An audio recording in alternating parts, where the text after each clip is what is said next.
जय गुरुदेव, जय गायत्री माता। श्रीमद् भागवत पुराण 22वां अध्याय 5वां स्कंद।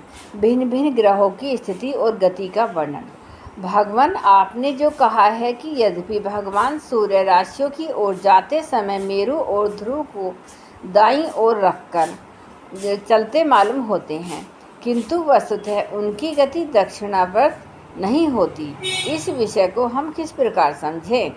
श्री सुखदेव जी ने कहा, राजन, जैसे कुम्हार के घूमते हुए चाक पर बैठकर उसके साथ घूमती हुई चींटी आदि की अपनी गति उससे भिन्न ही है, क्योंकि वह भिन्न भिन्न समय में उस चक्र के भिन्न भिन्न स्थानों में देखी जाती है।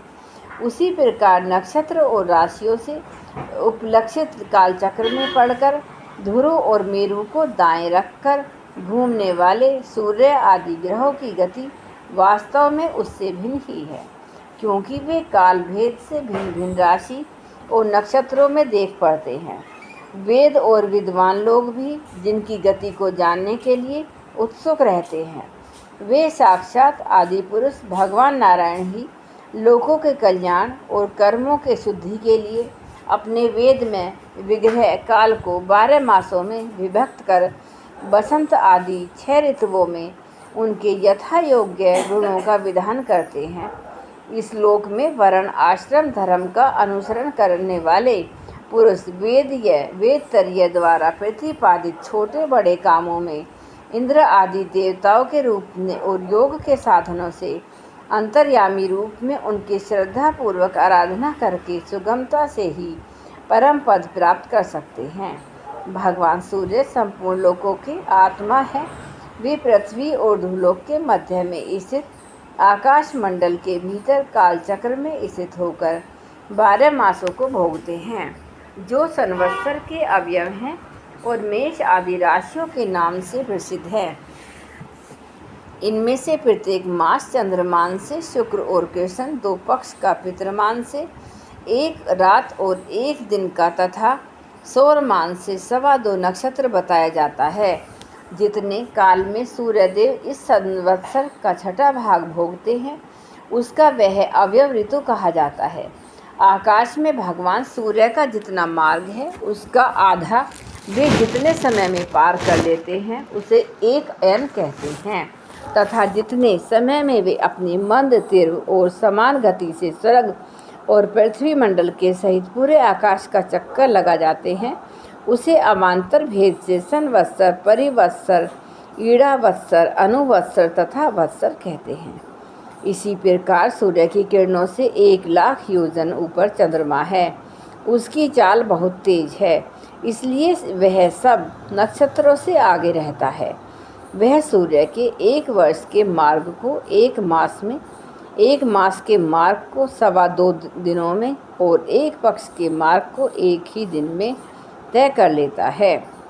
यह कृष्ण पक्ष में क्षीण होती हुई कलाओं से, पितृगण के शुक्ल पक्ष में बढ़ती हुई कलाओं से देवताओं के दिन रात का विभाग करता है, तथा 30-30 मुहूर्तों में 1-1 नक्षत्र को पार करता है। अन्नमय और अमृतमय होने के कारण यही समस्त जीवों का प्राण है और जीवन। ये जो 16 कलाओं से युक्त मनों में अन्नमय अमृतमय पुरुष स्वरूप भगवान चंद्रमा है, ये ही देवता, पितृ, मनुष्य, भूत, पशु, पक्षी, सरीसृप और वृक्ष आदि समस्त प्राणियों के प्राणों का पोषण करते हैं, इसलिए इन्हें सर्वमय कहते हैं। चंद्रमा से 3 लाख योजन ऊपर अभिजीत के सहित 28 नक्षत्र हैं।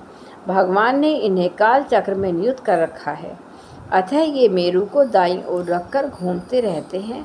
इनसे 2 लाख योजन ऊपर शुक्र दिखाई देता है। यह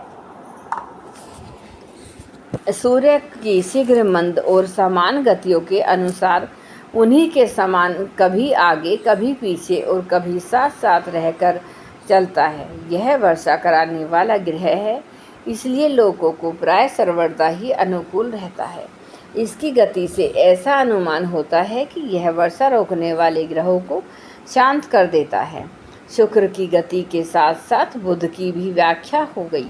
शुक्र के अनुसार ही बुध की गति भी समझ लेनी चाहिए। यह चंद्रमा का पुत्र शुक्र से 2 लाख योजन ऊपर है।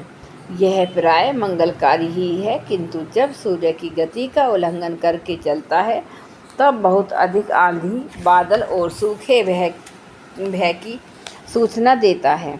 इससे 2 लाख योजन ऊपर मंगल है। वह यदि वक्र गति से न चले तो एक एक राशि को 3-3 पक्ष में भोगता है, वह 12 राशि को पार करता है। यह अशुभ ग्रह है और प्राय अमंगल का सूचक। इसके ऊपर 2 लाख योजन की दूरी पर भगवान बृहस्पति जी हैं। ये यदि वक्र गति से न चलें तो एक एक राशि को एक एक वर्ष में भोगते हैं। ये प्राय ब्राह्मण कुल के लिए अनुकूल रहते हैं। बृहस्पति से 2 लाख योजन ऊपर शनैश्चर दिखाई देते हैं। ये 30-30 महीने तक एक एक राशि में रहते हैं, अतः इन्हें सब राशियों को पार करने में 30 वर्ष लग जाते हैं। ये प्राय सभी के लिए अशांति कारक हैं। इनके ऊपर 11 लाख योजन की दूरी पर कश्यप आदि सप्तऋषि दिखाई देते हैं। ये सब लोगों की मंगल कामना करते हैं।